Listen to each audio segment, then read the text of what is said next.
Fantastic, ladies and gentlemen, if I can just call the room to order. Just to check, you are here to hear about ensuring social value delivers to place. Hurrah, that's good. I don't want you to all leave because it's amazing to see a more than full room.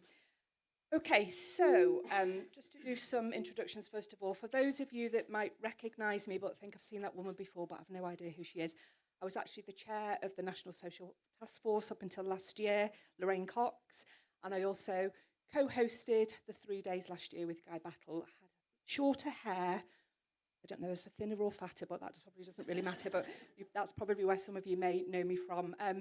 Just to put my, I suppose, personal position into context, I have actually taken semi-retirement this year from the public sector. And my successor, Nicola Cook, is the new director of Star Procurement. That was my background working in the public sector for many, many years. What we're going to talk about this morning is obviously very much about place and how place can be impacted through social value and the social value action that we take. And I have a very esteemed panel this morning who are going to introduce themselves so I don't get names wrong. And also they're going to actually have 5 minutes each to speak to you, to tell you who they are, what they do, and how they impact on their place. Before I ask the panel to speak, a couple of points I would just like to make. Speak around, I hate microphones. Let me just stand here.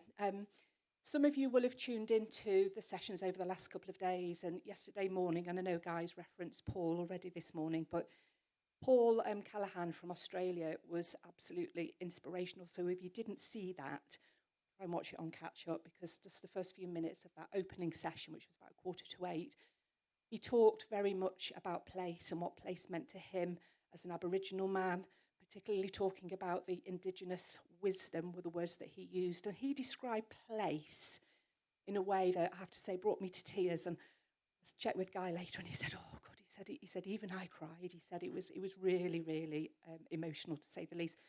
But what he did is he described place and he said, what we need to think about is that, you know, where is the place that we describe? Place will mean something different to all of us, and also it will mean something different to us depending on which hat we're wearing.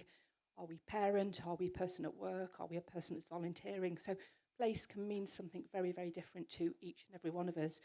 But what he talked about was the importance of actually caring for our place.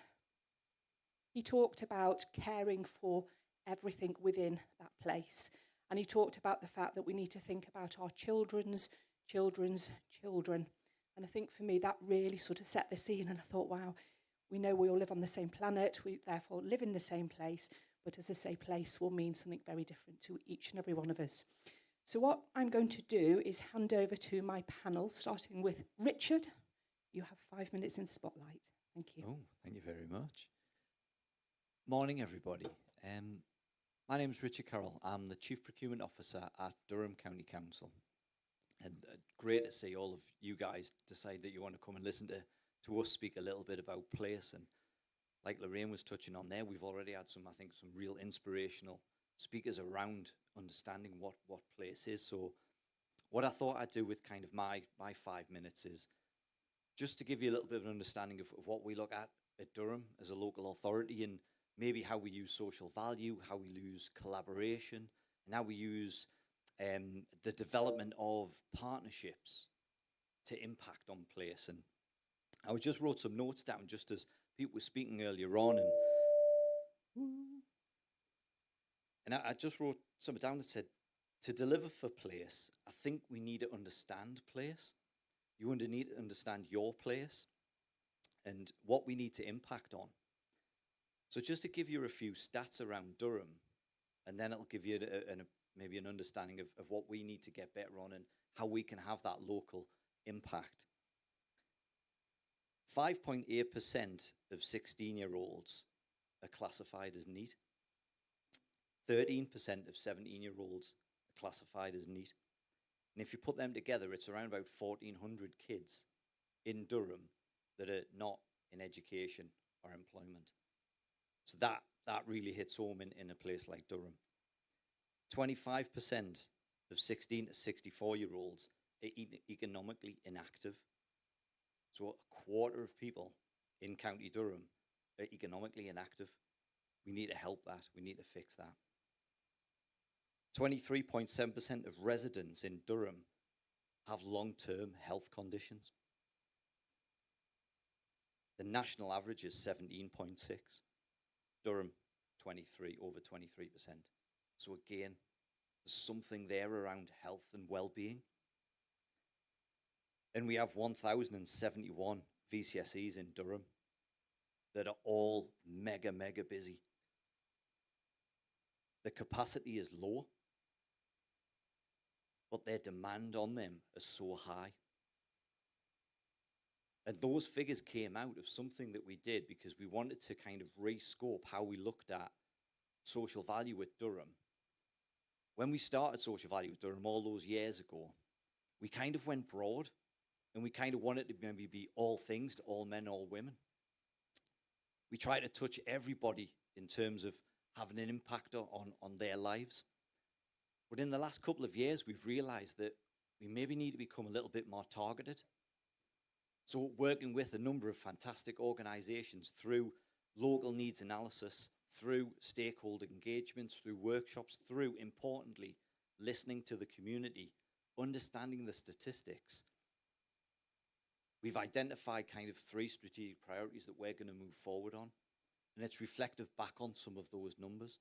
Because ultimately, we don't want that transactional approach that, again, I think it was John spoke about this morning on the panel. It was, we want to get in, some companies want to get in and want to get out. But actually, we want to leave a legacy. We want to leave an impact. And to do that, you need to have collaboration partnerships. So our 3 priorities that you're probably thinking, where I'm going to head with this. Increase employment support. Looking at those numbers. Now that starts at school. And again, Guy said this morning, you can start to identify who's going to be neat at around about 4 or 5 years old. And I heard that stat when we were doing some of this exercise, and that shocked me. I can't believe at that young age we can start to identify, you know, a kid in school is going to be neat. And the teams at Durham will tell me that. And that is just shocking. I can't believe that. And I can't believe we can't put infrastructure in place to stop that happening. As a local authority, you maybe think we should. But actually, the money that's been taken out of local authorities means that it's becoming harder and harder. So actually, that partnership through the private sector, through the VCSE sector, that actually is the wraparound care that can support local authorities to deliver this. So first one, increase employment support. Second one, boost health and well-being initiatives. When we did a local needs analysis 4 or 5 years ago, that wasn't on the radar, particularly the mental health issues at the moment. So it was really good that I think's come forward. And the last one was maximising VCSE support. Like we said, 1,071 organisations in Durham, but they're screaming out, not for help in terms of money sometimes. Sometimes it's actually education and helping them develop their skills, using business to help them operate similar to a business by accountancy, understanding legal aspects. So that's where we're at Durham, and through the work, through collaboration, through that partnership, we created something called the County Durham Pound. And again, it's interesting because the panel earlier this morning talked about having that rigor from the start, having that need for collaboration to work, you need that rigor. And we've got 9 organisations that are actively working together to have that one, trying to think of the word, that one kind of sole objective to deliver into Durham through these different aspects. And that collaborative partnership working has now been going on 3 years. And we know that they're all committed. We're all doing the same thing. Rather than just one of our organisations, we're now tenfold in our outcome. And that's what we're doing well at Durham, hopefully. Thank you, Richard. Jess, round of applause, look at that. No pressure, Jess. How'd you follow that? Thanks, Richard. It's lovely to be here. My name's Jess Payne. I am the Director of Social Value for Compass One, which is a sector within Compass Group UK&I. For those that may not know Compass Group, we are a market-leading hospitality, support services and catering organisation. And across the group in the UK&I, we have just under 70,000 people working across thousands and thousands of sites. In Compass One, we face into the public sector, so we work across healthcare, government, defence business. So we're working and serving, basically, our clients' employees across many sites and effectively taking the taxpayers' money to do that. So we have a responsibility in our organisation to deliver value when it comes to social value. I'll talk more about what place means in a business context in a sec. But I'm also a doctoral student, so outside work I also study with Glasgow Caledonian University. I'm in year 2 or 4 for my sins of a DBA programme. And in my doctoral studies, my research is really looking at a concept of active citizenship and what we can do within organisations to motivate, inspire and ensure that we have this leadership approach, this activist leadership approach at every level of the organisation. Because I think what we find as social value practitioners, and whether there's a social value function in your organisation or not, a small team can't deliver these big asks, and we have to be able to culturally embed social value into everybody's role. So that's where my research is exciting and taking me, and hopefully if anybody's interested, you can be part of that. In terms of place, what do we mean by place? It's certainly not a generic map pin. It's something that is identified through the stakeholders that we work with. And place can mean, in our NHS hospitals, it can mean a ward, it can mean a whole trust. For our local authority clients, it can mean the division of a borough. Within our own organisation, it can mean an office space, or it can mean the whole of the UK. And within social value, my remit isn't just social elements, it's also climate. So I also think about place as the earth that we live on and what we're doing to protect it. So that's me. Thank you for being here. Thank you, Jess. Josh. Thanks, Lorraine. Hi, everyone. So my name's Josh. I'm Chief Impact Officer at Unity Trust Bank. And I imagine a few, if not many of you, are thinking, why should I listen to a bank about social value and place? So give me a couple of minutes, I'll see if I can convince you. Unity Trust Bank is a little bit of a different type of bank. So in our incorporation, we have what we call a double bottom line. So we want to be a commercially successful business, and we want to deliver positive social, economic and environmental outcomes in the communities that we serve. So we have around 11,000 customers. They're all businesses, but when I say businesses, I mean social enterprises, housing association, VCSE organisations, and SMEs who can identify how they want to support the places they live. And I think they're having that central mission inside our organisation is part of Jess's point, which is that it's not just a small team on the side that try and add a bit of value on the side of their desks. It's in everyone's day-to-day work to make sure they're delivering towards that double bottom line. And so every organisation that can think about how do you bring the idea of social value in place right to the top of your organisational priorities is an important thing to look at. So one of the things we do is every loan we do an impact assessment across social, economic or environmental outcomes. And we think about how our organisation can support to enhance that outcome, as well as making sure that we do what a bank does, which is lend money, and hopefully people pay back that money. But some of the things that we do is, first of all, we understand whether or not an organisation is embedded in the local community and whether or not they're delivering local solutions based on their expertise there. We do lend to regional and national organisations, but 65% of our lending this year and last have gone towards local organisations who are based within their local authority and understand the communities that they're serving. And we also make sure we measure if that's going to deprived areas or not. So over 50% of our lending goes to deprived areas. I think most people in this room will know the index of multiple deprivation. I'm seeing lots of nods. I recognise it's imperfect, but we are a national bank trying to make sure we can start somewhere. And that's one of the things that's also useful to think about, is if you want to be strategic, it's maybe thinking about there's an importance of localised place, but also making sure you're integrating shareable measures across the top. The next thing that we try and do actually goes back to Richard's point, is VCSEs are getting quite a pummeling, as I hear just now, in terms of, you know, the abnormal increases in price and cost of delivery, alongside potential shrinking of some budget areas, and the increased demand is making it very challenging for them. So one of the things that we do as an organisation, we make sure that we provide the support to deliver on their mission, and be that either support in measuring what we would call social impact, I'm sure some people will call social value here, and whether or not you want to quantify it is another debate, which I'll leave.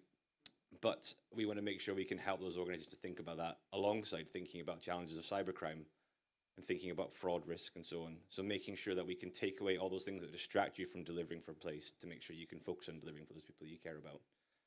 And then the final thing I think is important for us, in my last attempt to bring one part of banking to a good name, is we can be quite a useful nexus for bringing together all these different areas of procurement, large contracts, financing, because as a network, we can make sure that people benefit from that shared value point.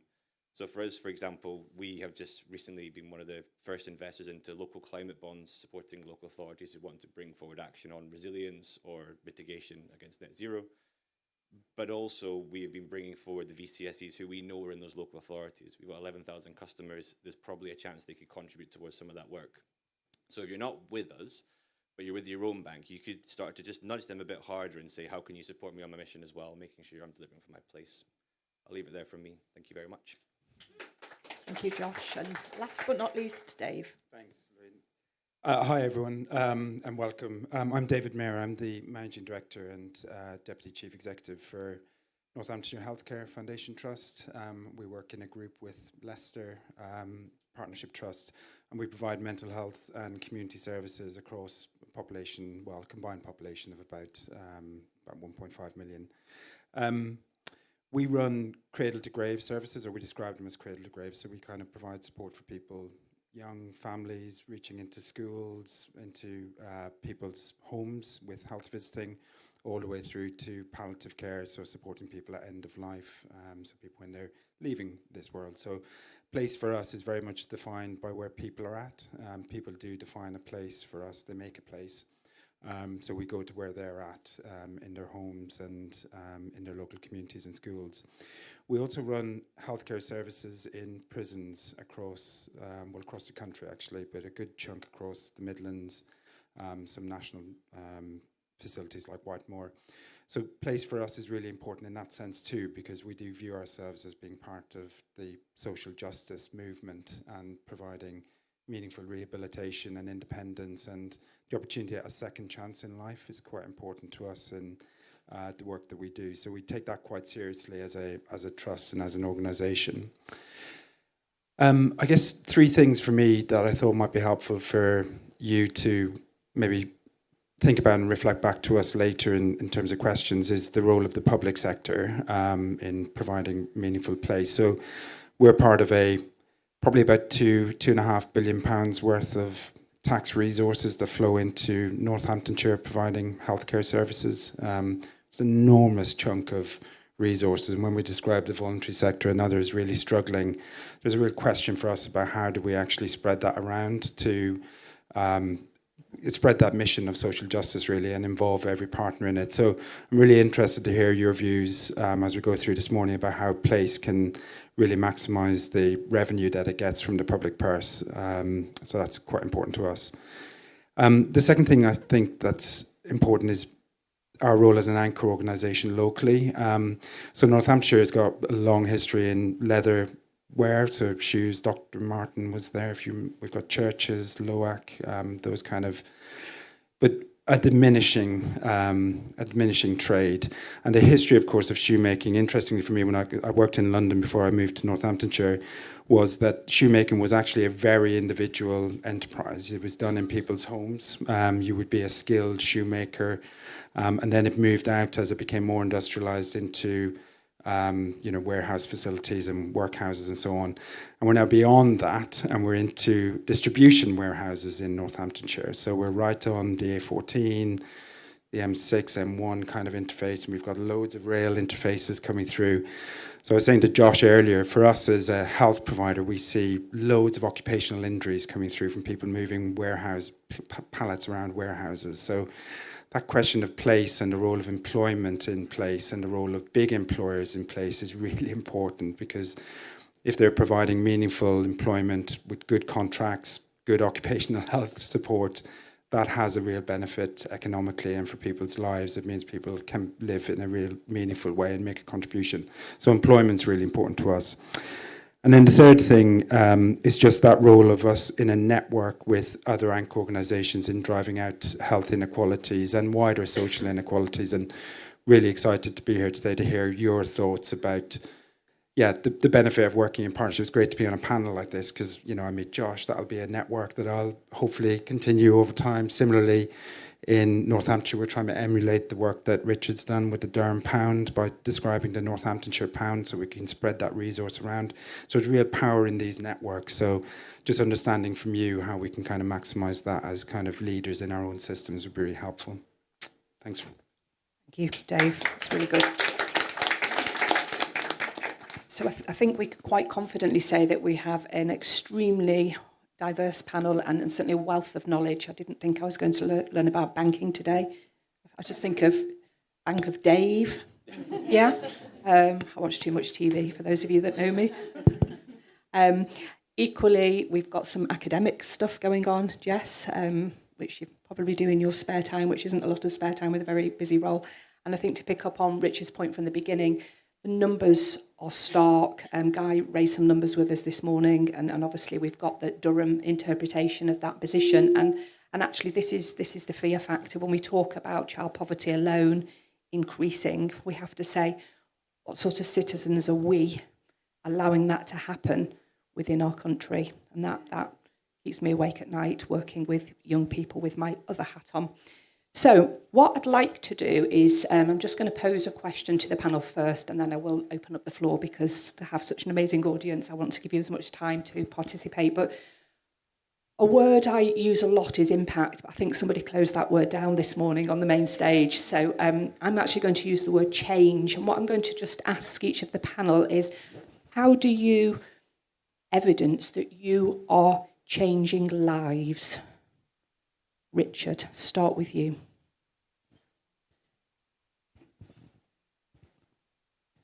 Yeah, it's a challenge, isn't it?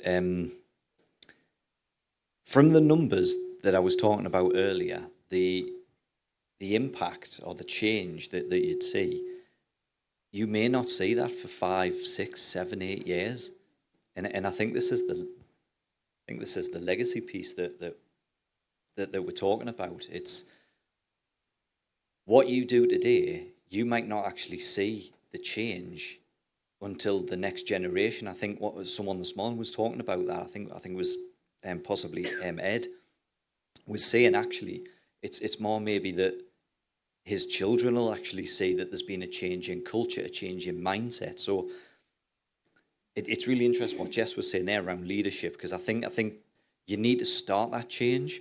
And that's the opportunity that I think that we've all got through our organisations. And it starts with, I think, leadership buy-in.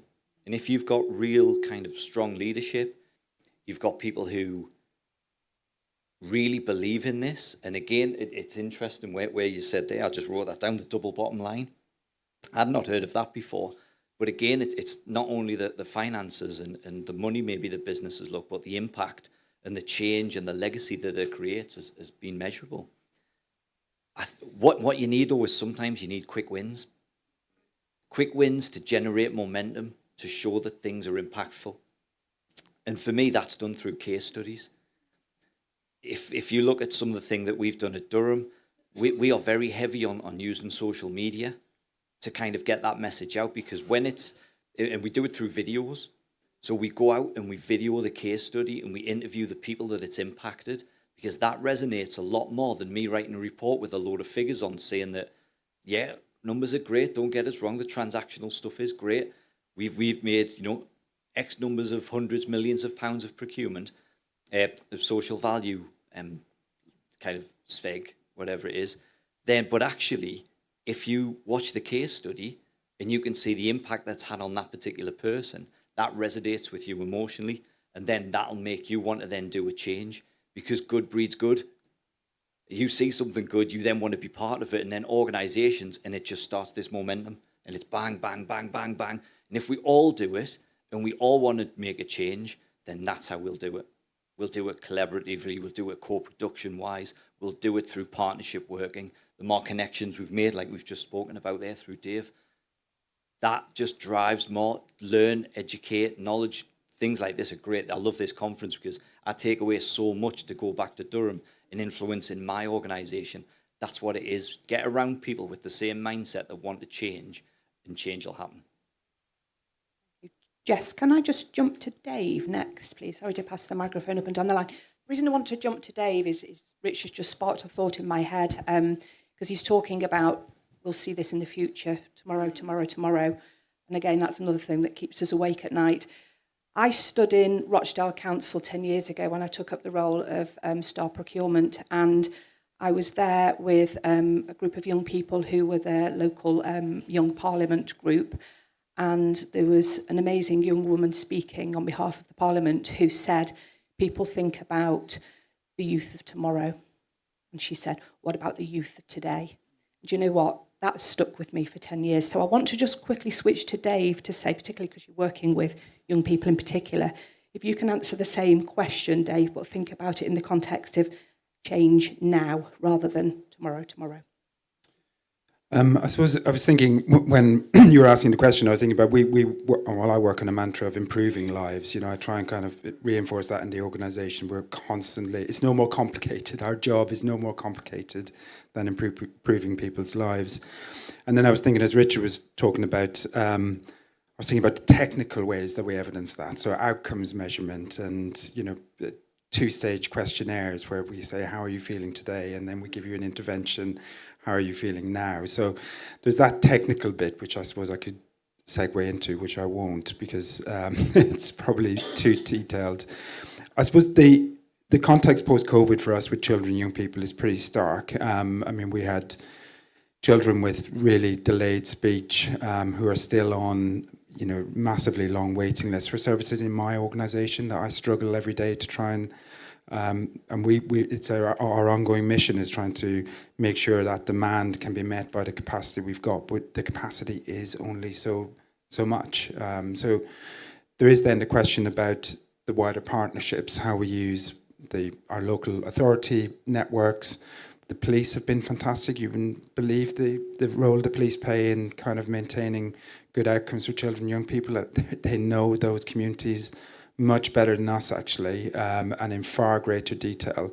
So they've been really important to us, and we collaborate to drive those outcomes. So bringing the police in, local authorities into a collaborative. We've got a mental health and learning disability collaborative, which brings all the partners, including the voluntary sector, together. And then we try and unpack those knotty problems. How do we begin to, using the limited resources we've got, how do we begin to meet these specific needs? And I guess the final thing I'd say in it, Lorraine, is just that the specificity is really important, I think, when you talk about improving or changing people's lives. So what exactly are you intending to improve or change? Because then you can be really specific of the partners and they ask your making of individuals. So what's my role in that specific change curve? It might be the health contribution or a mental health support, but the police have a role, the local authority have a role, schools have a role. So specificity, I think, is really important. Thank you, Dave. Really thorough answer as well. Jess, we'll come back to you, not to miss you out. Could I just spin the question again slightly, just to keep it interesting? Can you think about it in the context of change? How do you prove change in Compass? But think about the planet, because there is that phrase, the planet won't wait. Recycle more wine bottles on a Saturday night, and that was plural, more than one. So if you can maybe touch on the planet in the context of change. Yeah, really good question. So I think I might just start with identifying what we mean by impact and change and value. So in terms of impact, we're really talking about the interventions that we are trying to create some positive change with. And with any intervention, that could be a positive change, but we also need to recognise that we could also make negative change or unintended or intended consequences. So I think that one's important. And then from a value perspective, how I would describe value is how we validate that change, which can be done quantitatively, which a lot of organisations do. It could be qualitatively. Case studies are obviously a key part of that. or mixed. And I think having that mixed approach is sometimes gives us the full story. When it comes to climate, we can forecast change, so we can use ways to forecast what our impact is going to be. There's lots of legislation, particularly for large organisations, that we have to adhere to, so carbon reduction plans are one of them. And I think in that respect, we've always got to ask what's material. So in our organisation, the big thing we do is we make food for people. And as a catering organisation who spends a lot of money buying food and then obviously making that food, we have to consider the food chain and the impact we're making on that. So for instance, one of the things I'm really proud of at the moment is within our defence business, we have looked at data, because data is really important in this space. We've looked at data over the past couple of years as to what our beef spend has been and the impacts of that beef spend and the emissions, etc.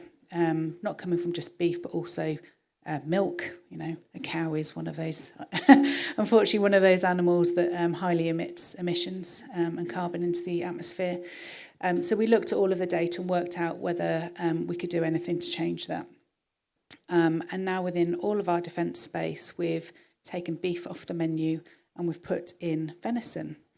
And the reason why we put in venison, which has been quite an interesting journey with our client, is because on defence land, which you may not know, but in defence they own, they are a big landowner, probably the biggest in the country. They have a lot of deer, wild deer, and they have to manage them. So to manage those deer, they have to go through a process of, I might be cutting out a bit, they go through a process of culling, and we collaborate with our client to then use the outcome of that cull to put into the food that we make. And that lovely circle is actually creating impact, not only with, obviously, our client, they don't have to manage the exit of those animals, but we also obviously then feed our serving forces with brilliant protein that's more sustainable. And it's a lovely story. Thank you, Jess. That was really interesting. I'm just going to again just jump in with a comment. Looking at my Finnish friend at the back of the room, Tia. I was actually in Finland earlier this year, and I actually ate moose for the first time, probably for the reason that that's what my friend served me. And my little boy looked and was like, "What is it?" So I said beef. And he ate it and he really enjoyed it. But the point I want to make, relevant to what we're talking about today, is the moose. There's a lot of mooses, mices. I don't know what the plural is for moose. I'll Google that one later and help me out here. But that was for the same reason. They try to eat things that obviously are sustainable and good for the country and the planet. So last but not least, Bank of Dave, known as Josh. If I can just spin the question slightly for you.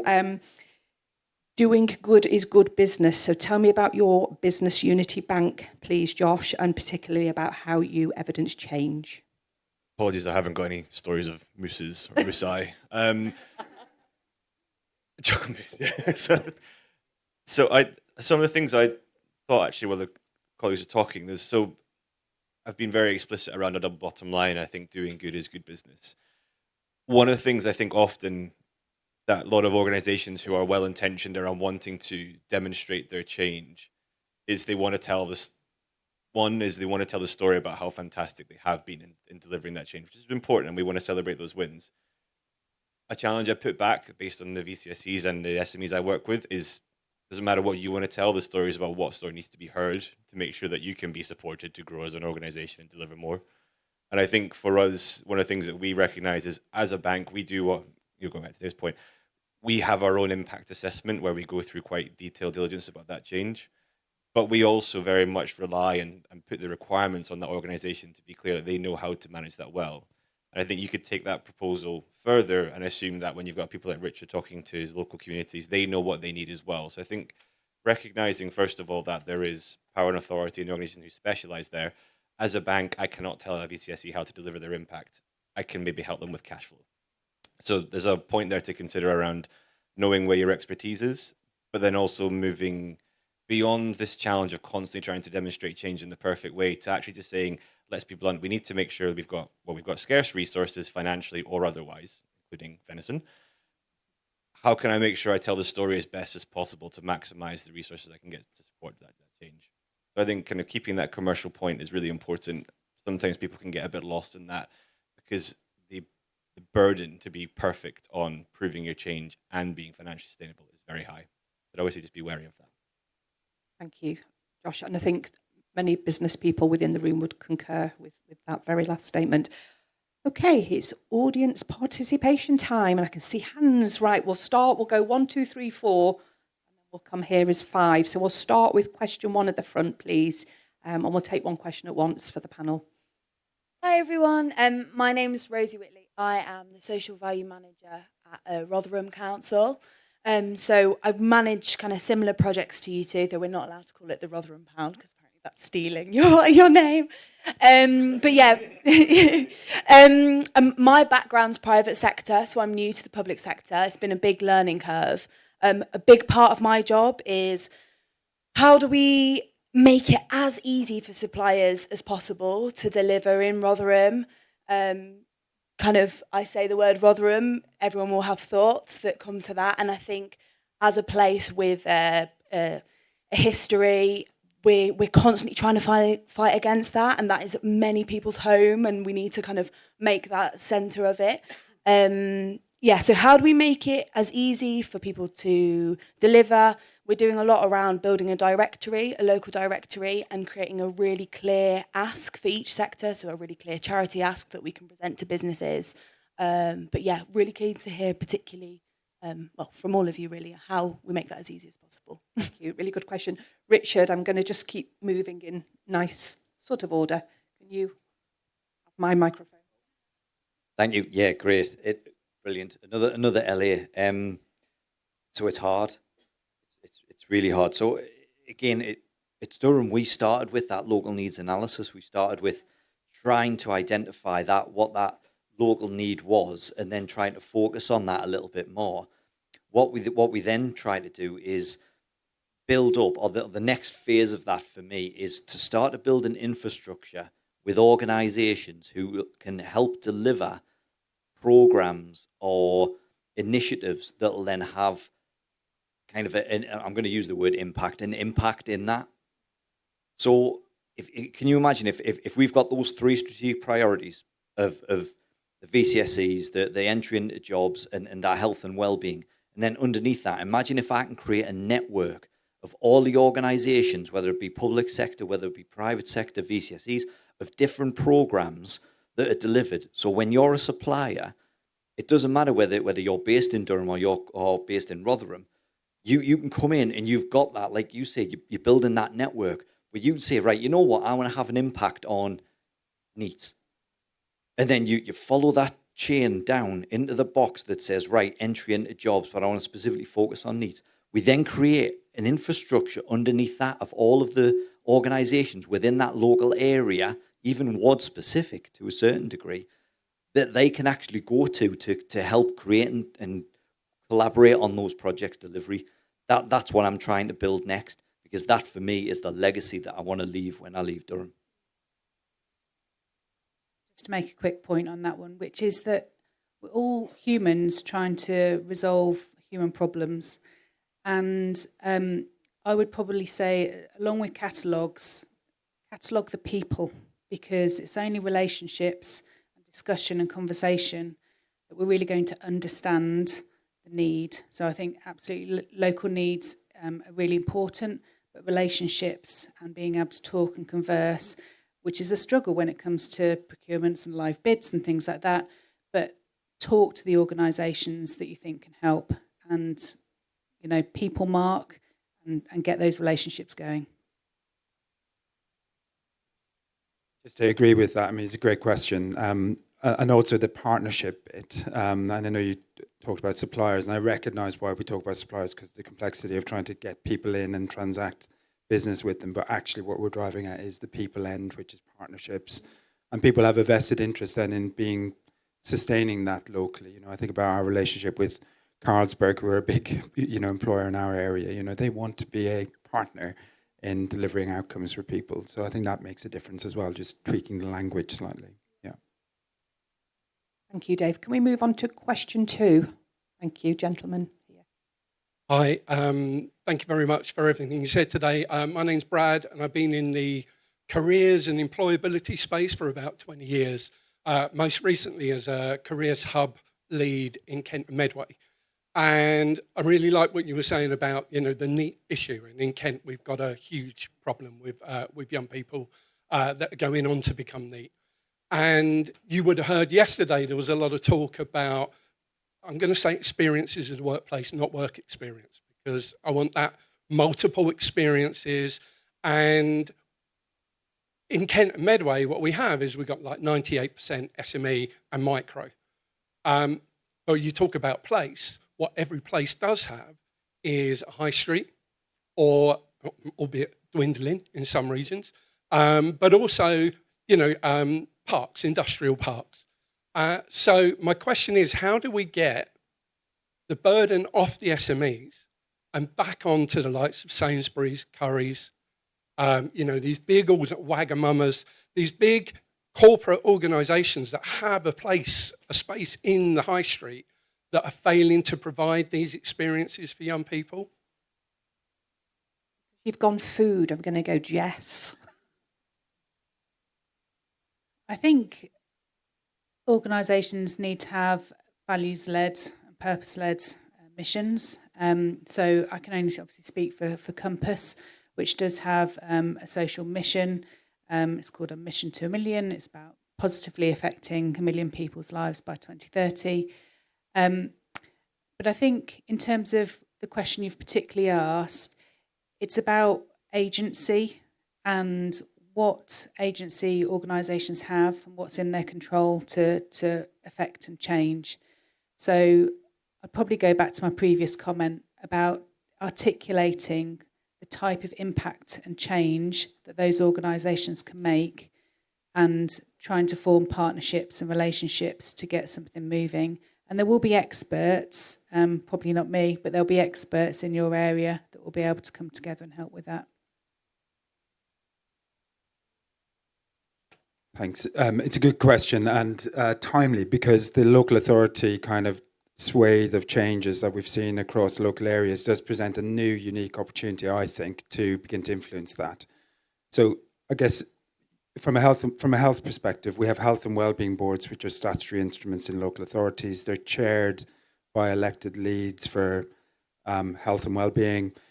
They have to interface with the planning interface in local authorities. So use that route in. So I would say, so I accept the question back to us about what I can do, and I am trying to do that locally. But for you in this room too, do use those statutory instruments now, push on the elected members on those boards to influence planning decisions so that we actually get high streets that reflect the needs of our populations and our ambitions for our local communities. So yeah, there is an opportunity now with the new kind of local government frame, I feel. I think my panel members know more about this than I do, but one of the things you said in particular around Kent and Medway made me think about a topic we have to keep in mind with this, which is the kind of the changing nature of work. And to your point, I think you said I didn't have a specific stat, but the fact that Kent and Medway has a higher proportion of SMEs compared to corporates, large companies and corporates. And let's be realistic, the whole of the UK, we've got 98% SME registration, accountable for 45% of employment, or roughly around that area. So the ability to transition those into mainstream larger corporates is going to be a continual challenge. I would almost go back to Richard's first point, which is that we haven't got the correct governance and incentives perfectly in place yet to make sure that the young people are going to be fit for the roles when they're going into them and supported for them while improving employer behaviour, but also future fit. I know you said the future youth and youth now, but lots of employers now are slowing down with the impacts of AI and the consideration of these kind of things. So I think we need to keep that into play here and think about how you're actually going to make sure that you're ready for technology change. We can't think about social value and those things in a bubble without economic change. And then if I try and be less gloomy, the last one was we've worked with quite a lot of wonderful social enterprises who have ended up being kind of entrepreneured into these large corporates. I think people like Miss Macaroon, who obviously are Birmingham local, have done great work with some of the large suppliers here about demonstrating how to create great experience in workplaces. So again, I almost go back to that point of you must have some champion SMEs in those areas who could show the big corporates how to do it well. And I think that that kind of model is always wonderful to see.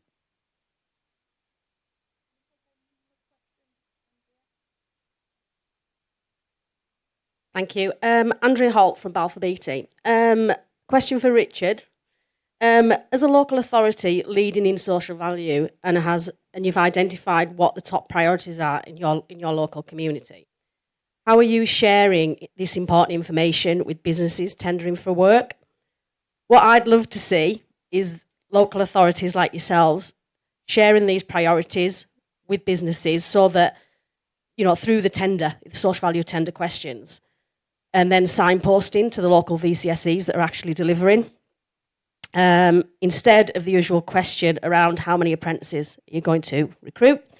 For me, this will kickstart true legacy through localised, purpose-driven collaboration.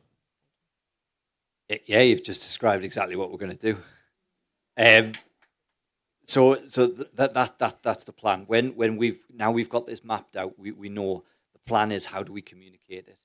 So the new social value strategy is very much built around those three priorities, and then the connections that you can then make as a bidding organisation.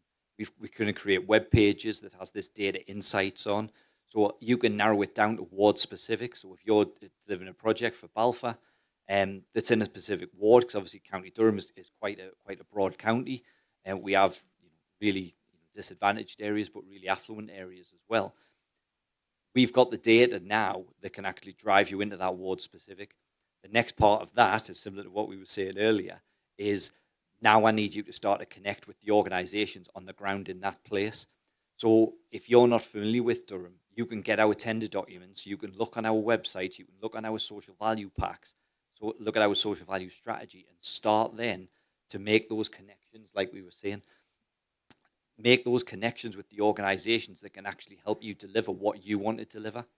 So we're going to direct you to what maybe the need is, but we're going to give you the opportunity to kind of explore them and what resonates with you as a business. We don't want to tell you exactly what to do, but we want to give you the areas that are going to have the most impact to us locally. So like I say, it's about sharing the information, and that's what we're going to do with Durham, and hopefully that'll be a bit of a kind of a front of how maybe public sector bodies can do that going forward. Thank you, Richard. I'm just going to take Chair's privilege and say I've been very much to the left with questions and I want to be politically balanced. So I'm going to shuffle to the right and to the front and ask James. Thank you very much. Hi, everybody. I'm James. I'm the founder of Bridge of Hope. We're a social enterprise that promote inclusive hiring to help organizations turbocharge their social value. So really, really impressive panel. And you guys are all kind of shining lights for your respective sectors, whether it's local authority, hospitality, finance, or healthcare. But you're not the problem. The problem are probably the other, maybe more laggards in your respective areas. And it'd be really helpful to understand why you think they are and what are the barriers for these other organizations in your sector for them to embrace social value the way you are. Josh, could you jump on that one? You looked at me. That's why I picked you. And I think the reason I'm coming to you is twisting that question, or hearing that question, I should say, is somebody this morning talked about what would you say to a finance director? And I know Nicola, Mike and I have had this issue in Star where I'm going to say they count beans. I'm an accountant by trade, so I'm allowed to say that. And actually, they get quite hung up on balancing a council's budget, which is really important. And actually, that is one of the hard sells, is to get, you call them a laggard, James. Obviously, I wouldn't disrespect my colleagues, but probably mean the same. So can I go to you, Josh, and then... I'm not going to make any accountant jokes. So Unity is part of to your point, we are in a an echo chamber or a choir, which is nice sometimes to be supported. A group called the Global Alliance for Banking with Values. And one of the things we talk about this is we want to finance change and change finance. And I think the point you spoke to there is the latter one, which is to change finance. If I'm speaking about my sector, and the finance sector, and particularly banking within the finance sector, you've got to think about the context of the financial crash back in 2008, 2009, and so on, and the fact that you've got a highly regulated sector that is slow to change. So I think sometimes what you've got to recognize that if you are trying to move a sector, there's all very well and good saying we're going to do a wonderful pilot, we're going to show what we can do at 1 million, but what can you do if you move it to 10 million, 100 million, a trillion, etc. Big numbers. But you also have to be there for the long ride. I think what you're talking about is advocacy within a network. And so for us, we have to recognize that when part of our role as Unity Trust Bank is not just to try and deliver the good that we do in the communities, but put that time in and put the hard yards in. I've not got a perfect solution for how to do it, but I think anyone who wants to say, oh, well, we could just do it by being really good and being squeaky clean is not enough. You've also got to be willing to put your head above the parapet, take the risk of being said it's not right, and keep going. So I think for us, having networks of people you can work with to share that story, people say, oh, but you're preaching to the choir. Sometimes it's nice to be with the choir because you all want to say the same thing. So I think like in the room here today, but then be willing to do the hard yards of years of advocacy and support on it. Yeah, thanks, James. I used to lead on commissioning and social value for NHS England when the Social Value Act came out, and I remember trying to build it into contracts for NHS organisations and trying to lobby Department of Health and others to do it. And the question that always came back to me at that time was, but isn't our day job social value? Isn't what we do already social value? So we've moved acres beyond that, I have to say, over the time. And the Act didn't have any teeth really to drive that, of course. So we now have sustainability built into the CQC assessment framework. So they are asking from a regulatory perspective, what are you doing on sustainability? That's good. So we're moving, as Josh says.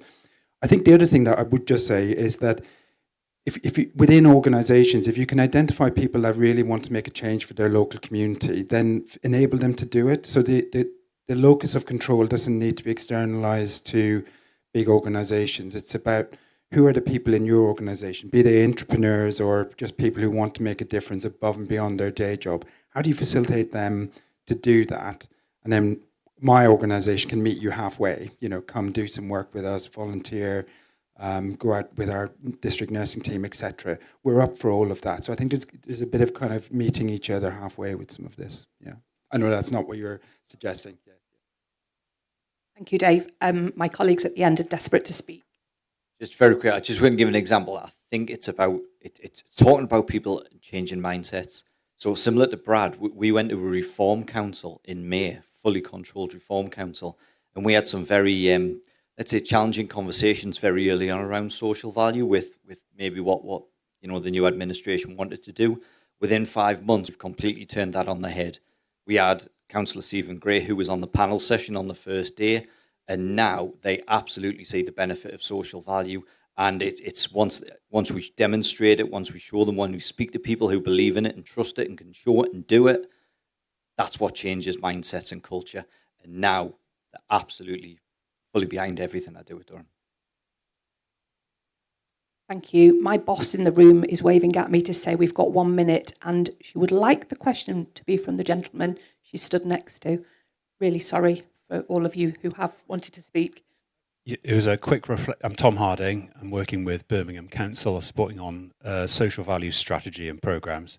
It was just a comment really in reflection of what Jess was saying about the quality of relationships in social value is really what matters, and that's not coming from a local authority. It's talking to community organisations and how they build impactful programmes through relationships. And I think it connects as well with what a colleague was saying here about we put so much emphasis on quantifying elements, and we're sitting down with some of our suppliers next week and just saying, I think there's a different way to do some of this other than just collecting the data. Shouldn't we collect data and insights and the qualitative information that comes back about the quality of your relationships that you've developed with community organisations, how you've been able to collaborate with your supply chain and other businesses? So That's something that we're looking to do and get insights from, but any reflections from the panel of how you incorporate that in more effectively into social value, what you ask for and your tracking and monitoring would be really helpful. Thanks. I'm going to ask one panel member to respond. Just say partnerships. I know we talked suppliers again. I understand why that, but partnerships does lead into a different relationship, kind of taxonomy and way of thinking. I think that's been really fruitful for us in my sector at least, but somebody else help me. I guess my top tip there would be to understand what has changed. So look at what happened before, what happened after, who was responsible, and then just tell that story. There's many forms of that qualitative input and outcomes you can get to, but start to look at the story, put stakeholder voice at the centre of that, and you'll start to show the impact. Thank you. We are definitely out of time. Can I just thank you all for participation, first of all, because we wouldn't be here unless people are actually asking questions and getting involved. Thank you to the wonderful panel who I would say have been very rich this morning. So a round of applause for the panel. Just so you're aware, there are some slight changes or discrepancies on the timetable. So this room next will be the all aboard youth rowing. And if you can put up with me for another 25 minutes, it's me speaking. So just to warn you, if you're wanting the walking wounded session, it's actually in room number 3. So just make a note in your books on that. But thank you for your time. Have a great day.